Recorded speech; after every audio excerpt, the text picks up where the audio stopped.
শ্রীমদ্ ভগবদ্গীতা যথাযথ অষ্টাদশ অধ্যায় মোক্ষ যোগ শ্লোক নাম্বার 55। ভক্তা মামভিজানাতি ইয়াবন যচ্ছাস্মি তত্তত ততো মামম ততত্ততো জ্ঞাতা বিশতে তদন্তরম।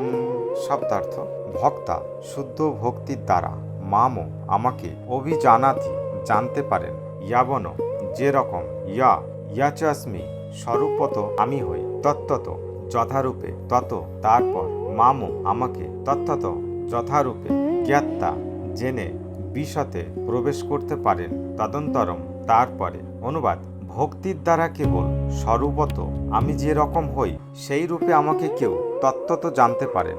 এই প্রকার ভক্তির দ্বারা আমাকে তত্ত্বত জেনে তারপরে তিনি আমার ধামে প্রবেশ করতে পারেন। তাৎপর্য: অভক্তেরা পরম পুরুষোত্তম ভগবান শ্রীকৃষ্ণকে কখনোই জানতে পারে না। মনোধর্ম প্রসূত জল্পনা কল্পনার দ্বারা তাকে জানতে পারা যায় না। কেউ যদি পরম পুরুষোত্তম ভগবানকে জানতে চায় তাহলে তাকে শুদ্ধ ভক্তের তত্ত্বাবধানে শুদ্ধ ভক্তিযোগের পন্থা অবলম্বন করতে হবে।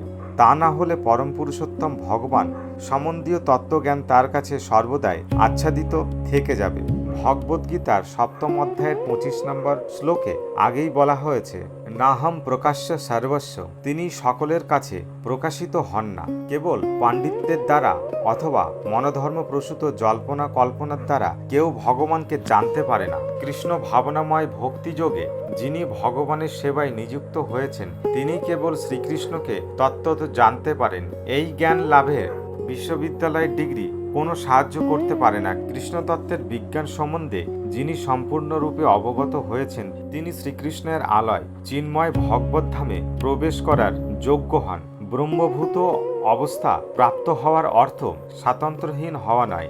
সেই স্তরেও ভগবত সেবা রয়েছে এবং সেখানে ভক্তিযুক্ত ভগবত সেবা রয়েছে। সেখানে অবশ্যই ভগবান, ভক্ত ও ভক্তিযোগের পন্থা রয়েছে। এই প্রকার জ্ঞানের কখনো বিনাশ হয় না, এমনকি মুক্তির পরেও বিনাশ হয় না। মুক্তির অর্থ হচ্ছে জড়জগতের বন্ধন থেকে মুক্তি। চিন্ময় জীবনেও সেই একই স্বাতন্ত্র্য বজায় থাকে, একই ব্যক্তিত্ব বজায় থাকে। তবে সেই স্বাতন্ত্র্য, সেই ব্যক্তিত্ব হচ্ছে শুদ্ধ কৃষ্ণ ভাবনাময়।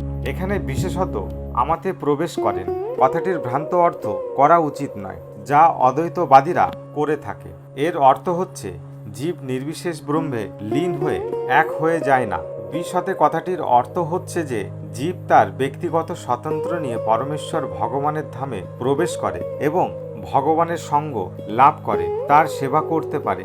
যেমন একটি সবুজ পাখি একটি সবুজ গাছে প্রবেশ করে সেই গাছটির সঙ্গে এক হয়ে যাওয়ার জন্য নয়, সেই গাছটির ফল উপভোগ করার জন্য। নির্বিশেষবাদীরা সাধারণত সমুদ্রে নদীর মিশে যাওয়ার দৃষ্টান্ত দিয়ে থাকেন। সেটি নির্বিশেষবাদীদের আনন্দের উৎস হতে পারে, কিন্তু সবিশেষবাদীরা সমুদ্রস্থিত জলজ প্রাণীর মতো তাদের স্বাতন্ত্র্য বজায় রাখেন।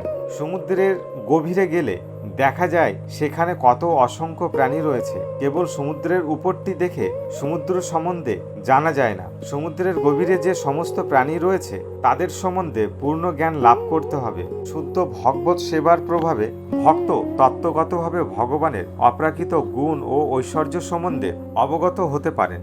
একাদশ অধ্যায়ে বর্ণনা করা হয়েছে কেবলমাত্র ভগবত সেবার মাধ্যমে ভগবানকে জানা যায়। এখানেও সেই কথা সত্য বলে প্রতিপন্ন করা হয়েছে।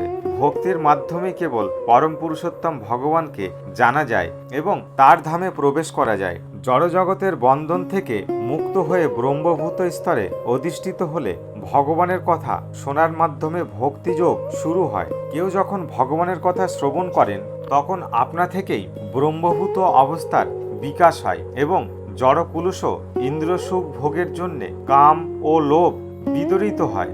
ভক্তের হৃদয় থেকে কাম ও বাসনা যতই বিদরিত হয় ততই তিনি ভক্তিযুক্ত ভগবত সেবার প্রতি আসক্ত হন এবং সেই আসক্তির ফলে তিনি তখন জড়জগতের কুলুষ থেকে মুক্ত হন।